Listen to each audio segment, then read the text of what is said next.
ఇప్పటి వరకు ఢిల్లీ, తెలంగాణ, ఛత్తీస్గఢ్ లో జరిగిన మద్యం కుంభకోణాలకు సంబంధించి అప్పటికే అధికారంలో ఉన్న పార్టీలు ఓటమి పాలయ్యాయి. దాన్ని బట్టి చూస్తే ఏపీలో కూడా అదే జరిగిందని తెలుస్తుందా అంటే అవునన్న సమాధానమే వస్తోంది. ఇక ఏపీ మద్యం కుంభకోణం కేసులో తాజాగా మాజీ ముఖ్యమంత్రి జగన్మోహన్ రెడ్డి సైతం పీకల్లోతు కూరుకుపోయారు.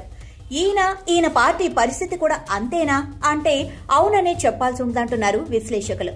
వారి విశ్లేషణల బట్టి వచ్చే రోజుల్లో ఆయన ఏదైనా ఉప ఎన్నికలకు వెళ్లినా లేకుంటే మరేదైనా ఎన్నికల్లో పాల్గొన్నా ఈ మద్యం పాపం అంత తేలిగ్గా వదలదు. అంతేకాదు త్వరలోనే జగన్ అరెస్ట్ పక్కా అని కూడా అంటున్నారు. అలా ఉంటుంది మద్యం కుంభకోణం అంటే. ఇప్పటి వరకు జరిగిందదే, ఇకపై జరగబోయేది కూడా అదే అంటున్నారు విశ్లేషకులు.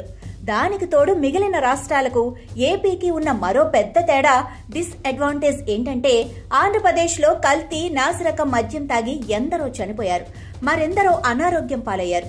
దీంతో వీరి శాపం అంత తేలిగ్గా వదలదని అంటారు దగ్గుబాటి దుర్గాప్రసాద్ వంటి నేతలు. వారి శాపమే జగన్ పార్టీ లీడర్లను ఒక్కొక్కరిగా అరెస్ట్ అయ్యేలా చేస్తుందని అంటారాయన. ఇందుకు ఎన్నో ఉదాహరణలున్నాయని అంటారు. ఢిల్లీలో పాలనా పరంగా ఎంతో మంచి పేరు సాధించారు కేజ్రీవాల్. ఆయన విద్య, వైద్య రంగాల్లో ఒక రోల్ మోడల్ గా ఢిల్లీని తీర్చిదిద్దిన పరిస్థితి. అవినీతి మీద పోరాడిన నేపథ్యంలో ఆమ్ ఆద్మీ పార్టీ అనే పార్టీ పెట్టి ఆ పార్టీ ద్వారా అనూహ్యంగా ఢిల్లీలో విజయం సాధించి ఆపై పంజాబ్ లో కూడా ఖాతా తెరిచి మినీ కాంగ్రెస్ పార్టీగా పేరు సాధిస్తూ వచ్చిన కేజ్రీ క్రేజ్ అమాంతం తగ్గింది అంటే అందుకు కారణం లిక్కర్ స్కామ్. ఈ కేసులో సీఎంగా జైలు కూడా వెళ్లి వచ్చారు ఆయన. దీంతో మొన్నటి అసెంబ్లీ ఎన్నికల్లో ఘోరంగా ఓటమి పాలు కావాల్సి వచ్చింది.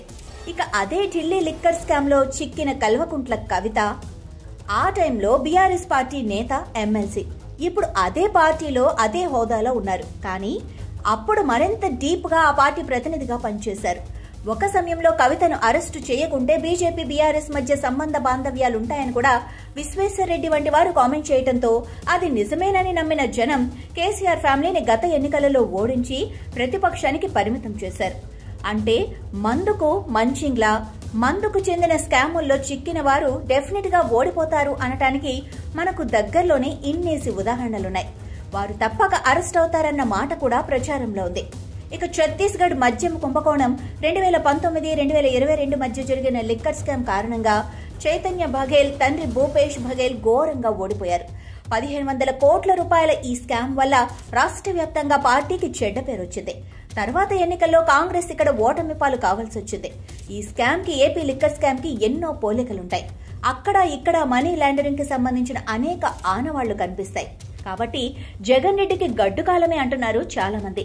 మద్యం కుంభకోణంలో ఇరుక్కుంటే తర్వాత వారికి రాజకీయంగా ఇబ్బందికర పరిణామాలు తప్పవంటున్నారు పరిశీలకులు. అయినా కొందరు మాత్రం ఎన్నో కేసులుండి కూడా గత 10 ఏళ్లకు పైగా దర్జాగా బెయిల్ మీద తిరుగుతున్న జగన్ కి ఏమీ కాదంటారు. ఆ మాటకొస్తే మోడీ ఉండగా జగన్ జైలుకెళ్లే ప్రసక్తే లేదన్న కామెంట్స్ కూడా వినిపిస్తున్నాయి. అయితే 100 గొడ్లను తిన్న రాబందు ఒక్క గాలివానకు కూలినట్టు ఎన్నో స్కాముల ఆరోపణలున్న జగన్ ఒక్క మద్యం స్కాములో జైలుకెళ్లడం ఖాయమని మరికొందరు గట్టిగా చెబుతున్నారు.